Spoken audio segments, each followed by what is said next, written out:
Magandang araw mga bata! Ako si Binibini, Ruby Angie Frante LPT. At ngayon ay magsisimula na tayo. Tayo'y manalangin. Sa ngalan ng Ama, at ng Anak, at ng Espiritu Santo.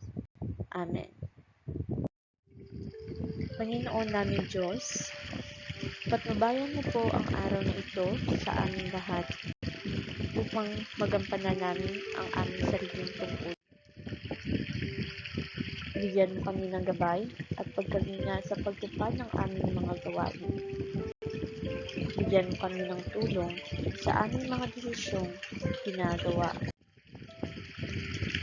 Pagpalain mo ang aming mga guro sa matiyagang paghahatid sa amin ng mga leksyon sa araw-araw.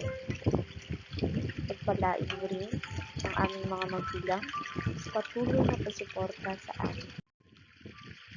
Maraming salamat po, Panginoon, sa lahat ng biyayang inyong ibinibigay sa aming lahat. Ikaw po ang aming sandigan at kalakasan.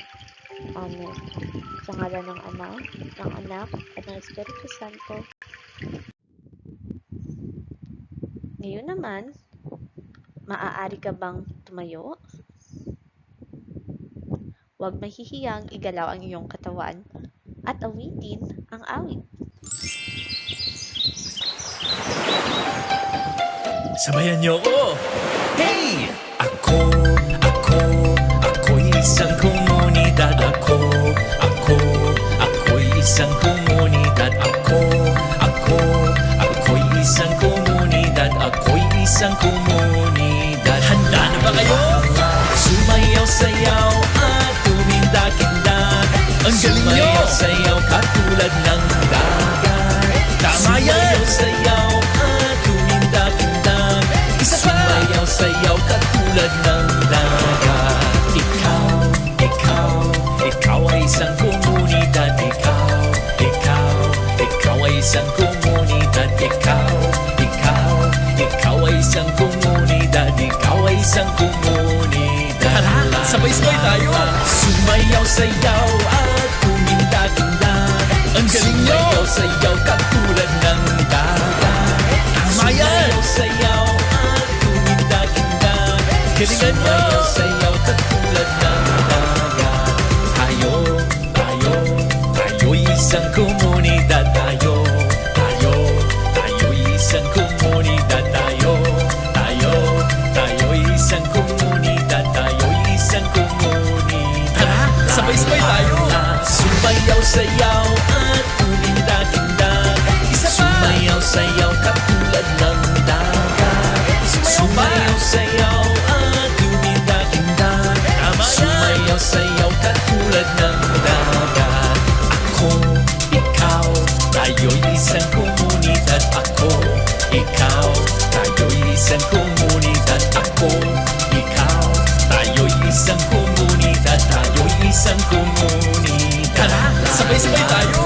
Sumayaw, sayaw at tumindak-indak. Ang galing nyo! Sumayaw, sayaw katulad ng dagat. Tama yan! Sumayaw, sayaw at tumindak-indak. Galingan nyo! Sumayaw, sayaw katulad ng dagat. Ang galing nyo!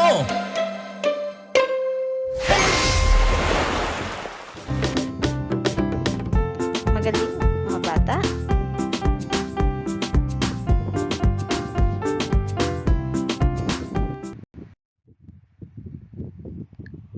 Ngayon naman ay pag-uusapan natin ang pagsunod sa mga alituntunin sa aking komunidad. Handa na ba kayo?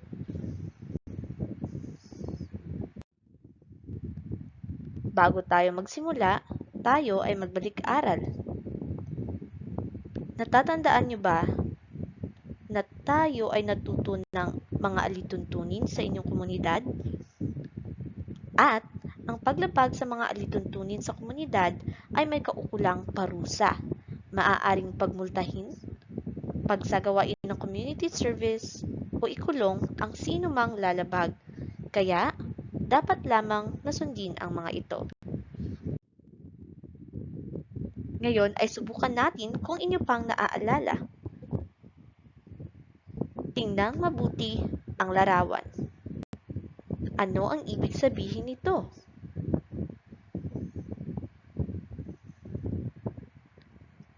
Magaling! Bawal pumarada. Sunod, ano naman ang ibig sabihin nito? Tama! Bawal manigarilyo. At panghuli,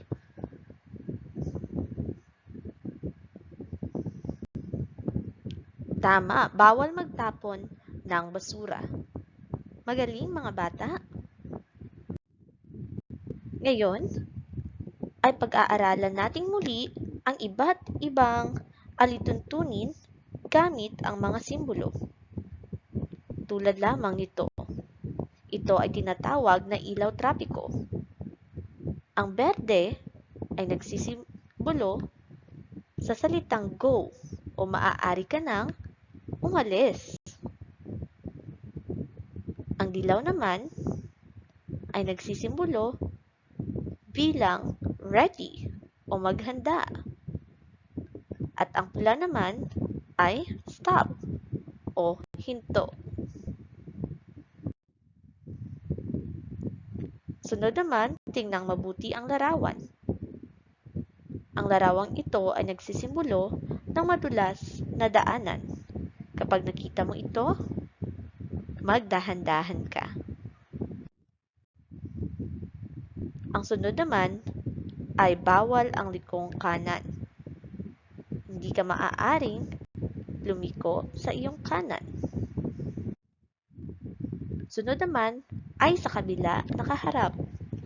Bawal ang likong kaliwa. Sunod naman ay tawiran sa paaralan. Kalimitan itong nakikita malapit sa paaralan, lalo na kapag ikaw ay tatawid. Kaya kung ikaw ay tumatawid sa iyong daanan, lalo na sa kalsada, humarap muna sa kaliwa at sa kanan at tingnan kung may mga sasakyan. Kung wala na, maaari ka nang tumawid. Sunod naman ay bawal bumusina. Madalas itong nakikita malapit sa mga ospital at sa simbahan. Sunod naman ay hospital o ospital.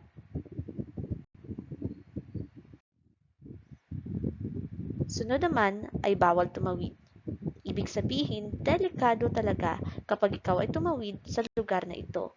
Marahil ito ay lugar na maraming tao ang naaaksidente.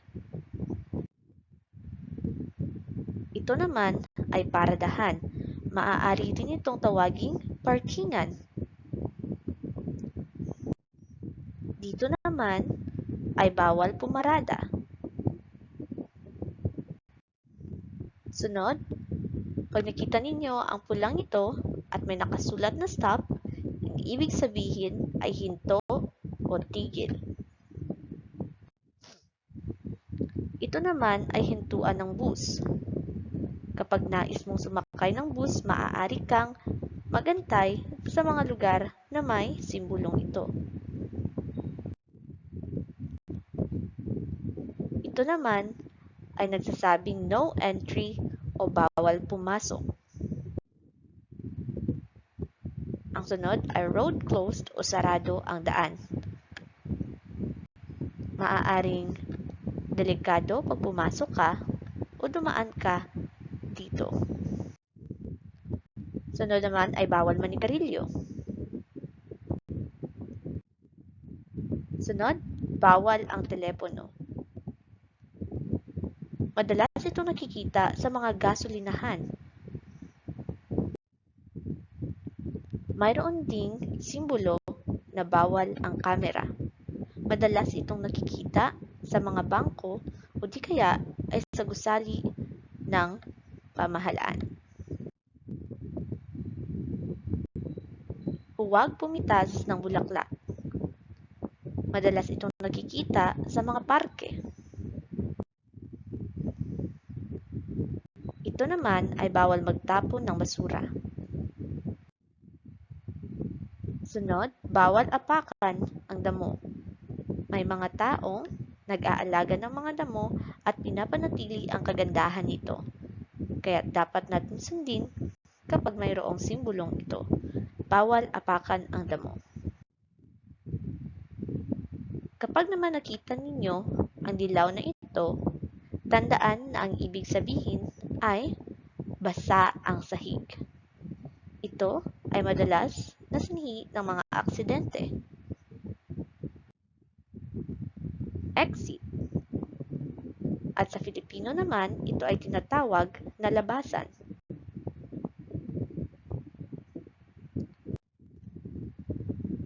Ang sunod naman ay pasukan o entrance sa Ingles. Dito ka pumapasok, lalo na sa mga pintuan. Ang sunod naman ay tawiran. Ito ay simbolo na nagpapakita na ito ang tamang tawiran. Kapag nakita mo naman ang mga simbolong ito, ibig sabihin ito ay palikuran. Dito tayo umiihi. Kapag nakita mo naman ang simbolong ito, ito ay para sa may kapansanan or PWD.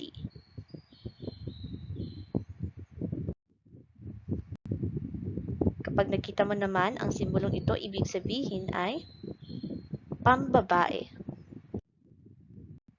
Ito naman ay panlalaki. Ang sunod na simbolo ay huwag maingay. Madalas itong makita sa mga library o aklatan.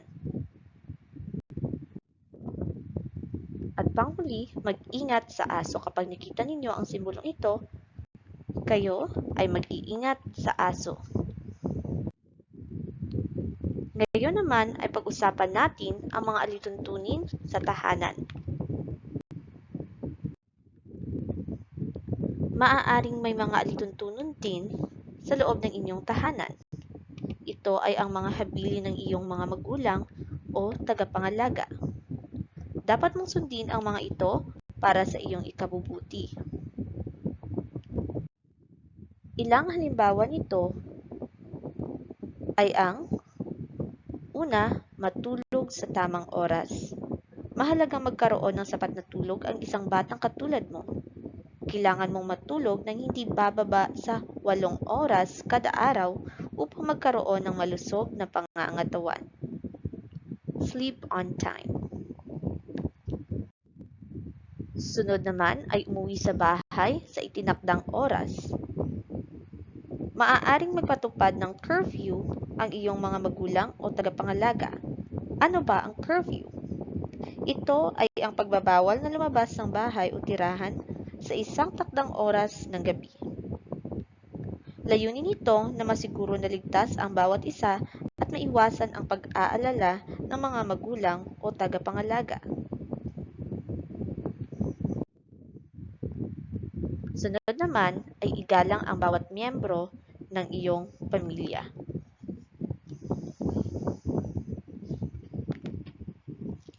Maipakikita ang pagpapahalaga sa pamilya sa pamamagitan ng paggalang sa bawat miyembro.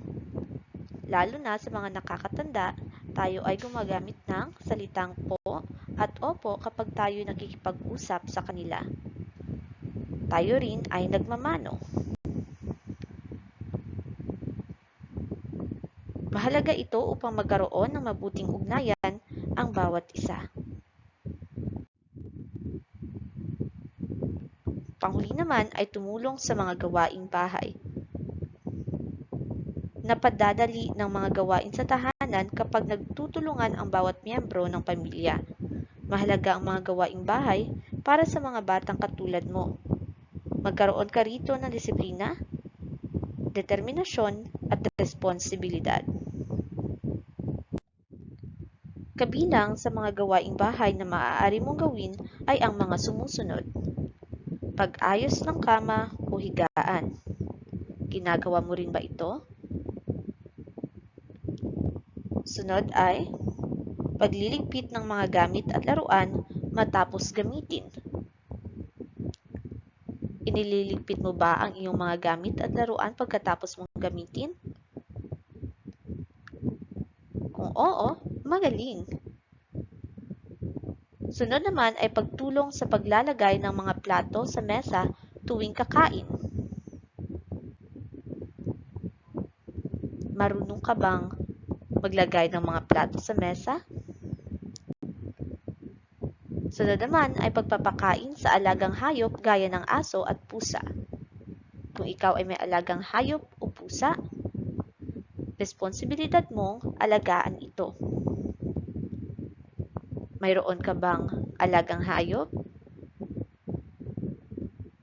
Kung oo, inaalagaan mo ba ito? At panghuli, pagdidilig ng halaman.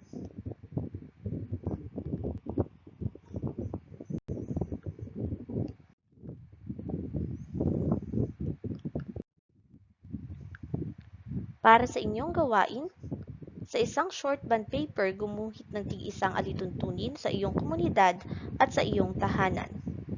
Huwag kalimutang ilagay ang iyong pangalan. Tandaan, 2 ang iyong iguguhit. Ito naman ay ang rubric para sa pagguhit ng disenyo. Una, angkop ba ang pagkakaguhit? Pangalawa, nagpapakita ba ito ng pagiging malikhain? Pangatlo, kumpleto ba ang detalye ng iguguhit? Pang-apat, ang disenyo ba ay orihinal?